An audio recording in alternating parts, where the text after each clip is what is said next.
दोस्तों, एक लड़का जिसकी शादी होती है और शादी होने के मात्र 1 महीने बाद वो अपनी पत्नी को छोड़ करके दिल्ली शहर कमाने के लिए चला जाता है। अब उसके घर पर उसकी पत्नी और उसके पिता मात्र 2 लोग रहते थे। एक दिन दोपहर का वक्त होता है और दोपहर के वक्त उसकी पत्नी जो है, पत्नी घर पर अकेली थी।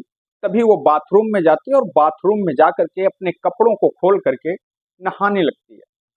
लेकिन दोपहर का वक्त था, उस वक्त जो उस लड़के के पिता हैं, वो पिता अपने खेतों से काम करके जब अपने घर पर पहुंचते हैं, तभी जो व्यक्ति है वो व्यक्ति सीधे बाथरूम में पहुंच जाता है।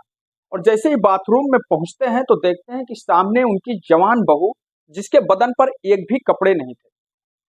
और जैसे ही उनकी नजर अपनी बहू पर पड़ती है तो अपनी बहू को एकटक निगाहों से देखने लगता है। उस समय जो लड़की थी, वो लड़की अपने ससुर से कहती है कि पिताजी, आपको क्या कुछ चाहिए? तभी जो तभी वो जो व्यक्ति है, वो व्यक्ति अपनी बहू से कहता है कि दरअसल बहू, मुझे जो चाहिए क्या मुझे आपसे मिल सकता है? अब जैसे इतनी बात वो लड़की सुनती है तो उस लड़की के चेहरे से हल्की सी मुस्कान आ जाती है और उसके बाद में वो अपने बदन को छिपाना चालू कर देती है। दोस्तों, यहाँ तक तो सब कुछ ठीक था, लेकिन इसके बाद इस घटना में जो होता है उसके बारे में शायद कभी किसी ने कल्पना नहीं की होगी। तो दोस्तों, आज की इस कहानी के माध्यम से हम लोग ये जानने की कोशिश करेंगे कि आखिरकार इस घटना में ऐसा क्या हुआ था। ये सब कुछ जानने के लिए इस कहानी को लास्ट तक जरूर सुनिएगा। तो आदाब, नमस्कार, सत श्री अकाल, मैं सागर पटेल। दोस्तों, कहानी शुरू करें उससे पहले आप लोगों से बस वही एक छोटा सा निवेदन है कि अगर अभी तक आप लोगों ने मेरे इस चैनल को सब्सक्राइब नहीं किया है तो मेरे इस चैनल को सब्सक्राइब कर बेल आइकन को जरूर दबाएं, जिससे कि जो आने वाली हमारी अगली कहानी होगी वो सबसे पहले आप लोगों तक पहुंचेगी। और अगर आप लोगों को ये सच्ची घटना, ये सच्ची स्टोरी अच्छी लगे, इसे एक लाइक शेयर कर कमेंट बॉक्स में अपनी राय हमें जरूर दें, जिससे कि मेरा हौसला बढ़ता रहे और मैं आप लोगों के लिए इसी प्रकार की नई नई इंटरेस्टिंग और जागरूक करने वाली कहानियां लेकर के आता रहूं। दरअसल दोस्तों, आज की ये जो कहानी है, इस कहानी की शुरुआत उत्तर प्रदेश के बलरामपुर से होती है। उत्तर प्रदेश का जिला बलरामपुर और उसी बलरामपुर जिले का ही एक गांव है करछना, जहां पर एक परिवार रहता है। परिवार के जो मुखिया हैं, जिनका नाम वीर सिंह होता है। दरअसल वीर सिंह के परिवार में मात्र वीर सिंह और उनका एक बेटा सूरज होता है। दरअसल जो वीर सिंह की पत्नी है, वीर सिंह की पत्नी का आज से करीब 15 वर्ष पहले निधन हो जाता है। उस समय जो उनका बेटा सूरज था, उसकी उम्र मात्र 10 वर्ष के आसपास होती है। अब जैसे ही उनकी पत्नी का निधन होता है, उसके बाद में उस घर पर मात्र वीर सिंह और वीर सिंह का बेटा सूरज, मात्र 2 ही लोग बचते हैं। अब जो वीर सिंह है, वीर सिंह अपने बेटे की अच्छे से परवरिश करते हैं, उसे माँ और बाप दोनों का प्यार देते हैं, पढ़ाते हैं, लिखाते हैं। अब धीरे धीरे जो सूरज है, सूरज की उम्र करीब 20 वर्ष के आसपास हो जाती है। अब जैसे ही सूरज की उम्र 20 वर्ष के आसपास होती है तो वो सोचने लगता है कि आखिरकार उसके पिताजी अकेले रह करके कितनी ज्यादा मेहनत करते हैं, अब उसे भी कुछ करना चाहिए। तभी वो एक दिन अपने मन में फैसला करता है और अपने पिता से बातचीत करता है। बातचीत करने के बाद में वो दिल्ली शहर कमाने के लिए चला जाता है। अब पहली बार वो दिल्ली शहर गया था, ना तो उससे वहां किसी की कोई जान पहचान थी, और जा करके कंपनियों में काम ढूंढने लगता है, तलाश करने लगता है। तभी उसे एक कंपनी में काम मिल जाता है। उसी कंपनी में एक लड़का जिसका नाम विष्णु होता है, विष्णु भी उसी कंपनी में काम कर रहा था। अब सूरज और विष्णु की दोस्ती हो जाती है। जो सूरज है, सूरज विष्णु के कमरे में ही एक साथ में दोनों रहने लगते हैं और धीरे धीरे करके समय बीतता रहता है और 4 से 5 साल का समय बीत जाता है। इधर जो सूरज है, सूरज काफी अच्छा पैसा जो है दिल्ली में रह करके कमाने लगता है। अब जो वीर सिंह है, वीर सिंह घर पर अकेले रहते हैं, अपने हाथों से बनाते हैं, खाते हैं। अब वो मन में विचार करने लगते हैं कि उनका जो बेटा है सूरज, सूरज की अब उम्र भी हो गई है शादी के लायक, और सूरज अब अपने पैरों पर खड़ा भी हो गया है, अच्छा खासा पैसा भी कमाने लगा है। इसलिए अब उन्हें अपने बेटी की शादी कर देना चाहिए। अब वो अपने बेटे की शादी के लिए एक अच्छी लड़की की तलाश करने लगते हैं। उनकी तलाश पूरी भी होती है। यानी पास में ही एक रहने वाली लड़की जिसका नाम अंजलि होता है। अंजलि जो देखने में बेहद खूबसूरत होती है। जैसे ही उन्हें उस लड़की के बारे में पता लगता है, अब दोनों के रिश्ते की बात चलती है। अब जो वीर सिंह है, वीर सिंह अपने बेटे सूरज की शादी अंजलि के साथ में कर देते हैं। अब अंजलि जो देखने में बहुत ही ज्यादा सुंदर थी, अब वो सूरज की दुल्हन बन करके सूरज के घर आ जाती है, वीर सिंह के साथ में, सूरज के साथ में रहने लगती है। धीरे धीरे करके करीब 1 महीने का समय बीत जाता है और इस 1 महीने में जो सूरज है, सूरज अपने पिता से एक दिन बात करता है और कहता है कि पिताजी, मैं ये सोचता हूँ कि मैं दिल्ली चला जाऊं और दिल्ली से पैसे कमा करके लाऊं, इसलिए जो शादी में कुछ कर्ज वगैरह हो गया है उस कर्ज को हम अदा कर देते हैं, उसके बाद में फिर हम सारे लोग मिल करके आराम से रहेंगे। अब जो वीर सिंह थे, वीर सिंह अपने बेटे की बात को सुनते हैं तो वो भी खुश होने लगते हैं। वो कहते हैं कि बेटा, ये तो बहुत अच्छी बात तुमने सोची है, लेकिन तुम अकेले मत जाना, अपनी पत्नी को अपने साथ लेकर के जाना।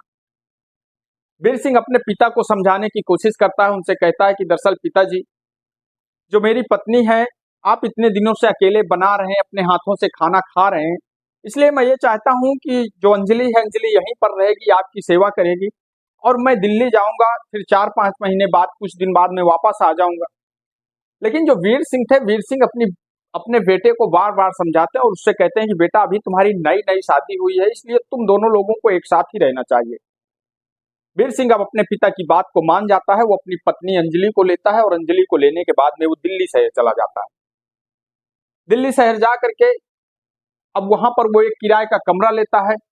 जो उसका एक पुराना विष्णु दोस्त था उससे अलग हो जाता है, क्योंकि अब वो उसकी फैमिली हो चुकी थी, वो दोनों लोग थे साथ में। लेकिन वो विष्णु के कमरे के ही बगल में एक किराए का कमरा ले लेता है, अब रहने लगता है और उसी कंपनी में अपनी नौकरी करने लगता है। समय धीरे धीरे बीत रहा था। इस बीच जो विष्णु है, अब विष्णु भी जो है वो उसके कमरे में आना जाना शुरू कर देता है। दरअसल जब कभी सूरज ड्यूटी पर चला जाता है, तब जो विष्णु है, विष्णु सूरज के कमरे में आता है और कहता है कि भाभी जी, अगर आपको किसी चीज की कोई जरूरत हो या आपको कभी कोई समस्या हो तो आप मुझे तुरंत याद करिएगा, मैं तुम्हारे लिए तुरंत हाजिर हूँ। अब जो अंजलि है, अंजलि कहती है कि ठीक है। अब धीरे धीरे करके जो सूरज है, सूरज उसके कमरे पर अक्सर आने लगता है, कभी कुछ खाने के लिए, कभी कुछ खाने के लिए, यानी खाने पीने की चीज लेकर के वो अंजलि के पास में आने लगता है। इधर जो सूरज था, सूरज अक्सर ड्यूटी पर रहता है। अंजलि और विष्णु के बीच में अच्छी खासी दोस्ती हो जाती है और विष्णु अंजलि से कहता है कि भाभी चलिए, हम आपको दिल्ली शहर घुमा देते हैं। इस तरीके से उसे बात करके हर दिन वो कहीं ना कहीं ले जा करके अंजलि को घुमाने लगता है। लेकिन वो अंजलि से कहता है कि भाभी, मैं आपसे एक बात कहना चाहूंगा कि दरअसल ये बात आप कभी भी अपने पति सूरज को नहीं बताना, क्योंकि अगर सूरज को शायद इस विषय में मालूम पड़ेगा तो फिर शायद सूरज हम लोगों को एक साथ घूमने के लिए मना कर दे।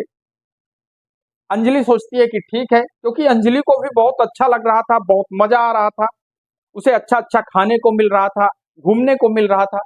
अब वो ये सारी बातें सूरज से कभी इस विषय में चर्चा ही नहीं करती है। समय बीतता रहता है, लेकिन एक दिन जो विष्णु है, विष्णु अंजलि से कहने लगता है कि भाभी, मैं आपसे अपने मन की एक बात कहना चाहता हूँ। अंजलि कहती है कि क्या बात है? तभी वो कहता है कि दरअसल भाभी, आप बहुत ज्यादा खूबसूरत हो और मुझे आपसे प्यार हो गया है। अब जैसे इतनी बात जो अंजलि है, अंजलि सुनती है तो वो भी अंदर ही अंदर मुस्कुराने लगती है।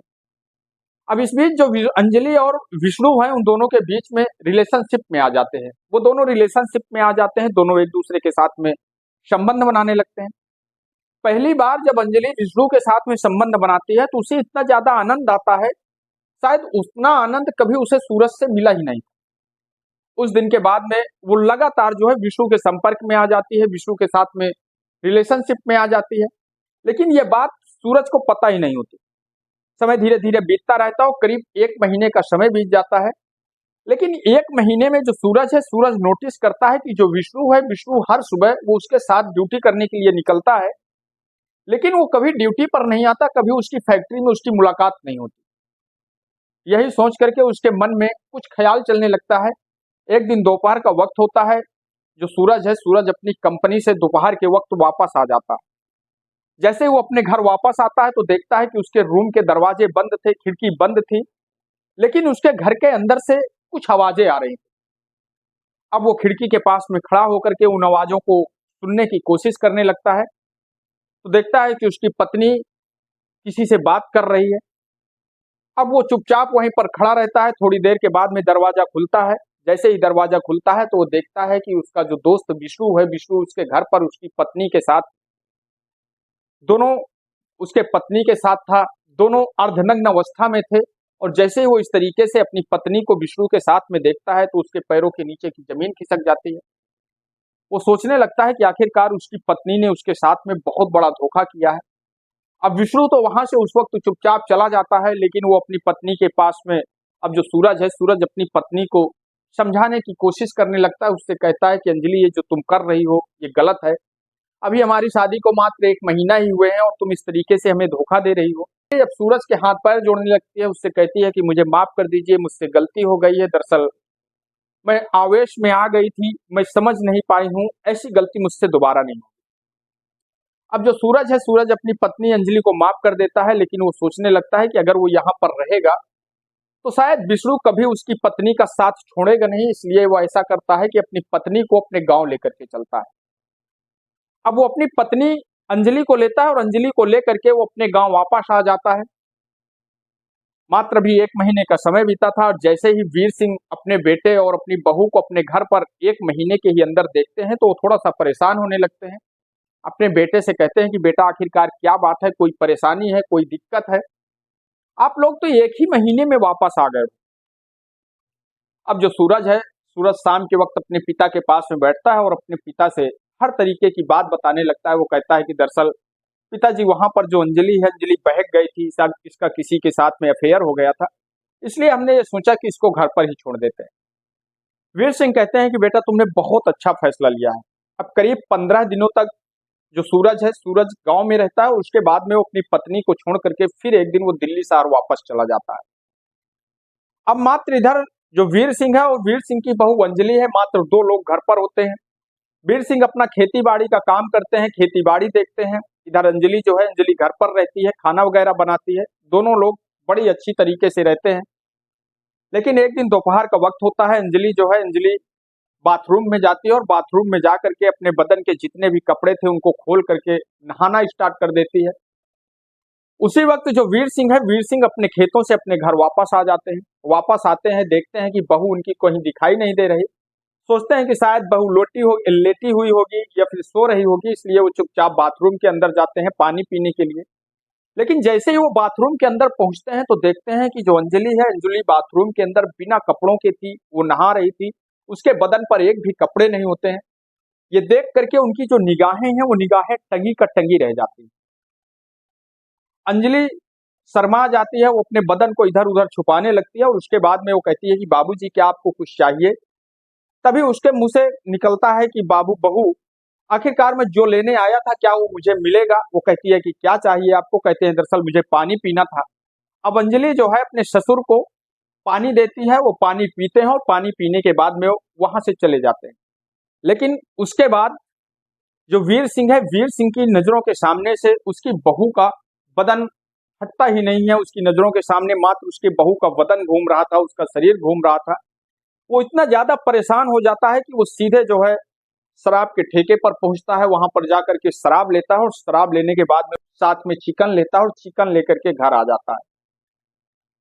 घर आता है और फिर अपनी बहू को चिकन देता है। उससे कहता है कि अंजलि, आज ये चिकन बनाना और शाम को हम लोग चिकन बैठ करके खाएंगे।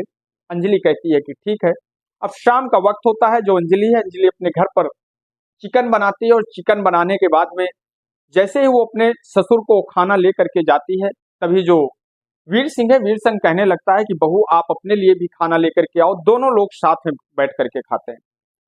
अब अंजलि अपने लिए भी खाना निकालती है। दोनों ससुर और बहू एक साथ बैठ जाते हैं खाना खाने के लिए।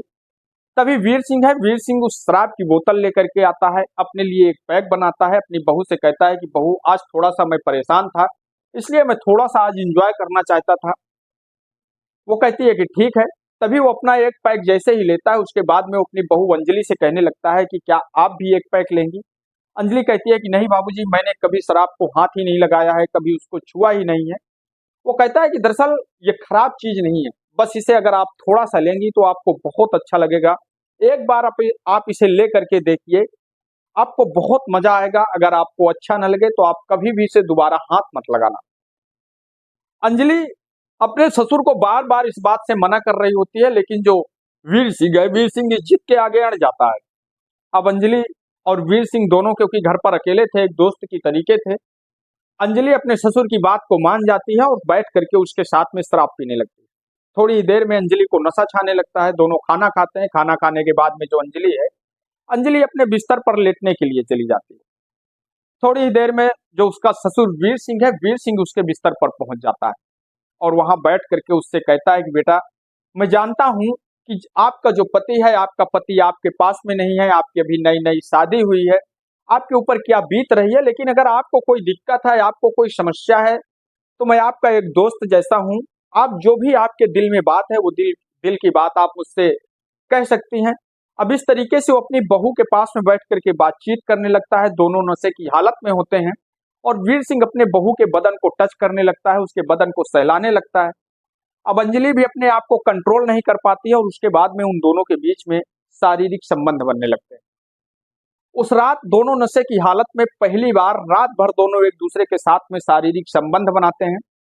सुबह होती है। सुबह अंजलि को इस चीज का एहसास होता है कि उसने आज अपने ससुर के साथ में इस तरीके से पूरी रात बिताई है, लेकिन वो मन ही मन खुश भी हो रही थी, क्योंकि कई महीनों से, क्योंकि काफी दिनों से जो उसका पति है उसको मिला नहीं था। अब उस दिन के बाद में उस ससुर और बहू के बीच में इस तरीके से रिश्ता चालू हो जाता है।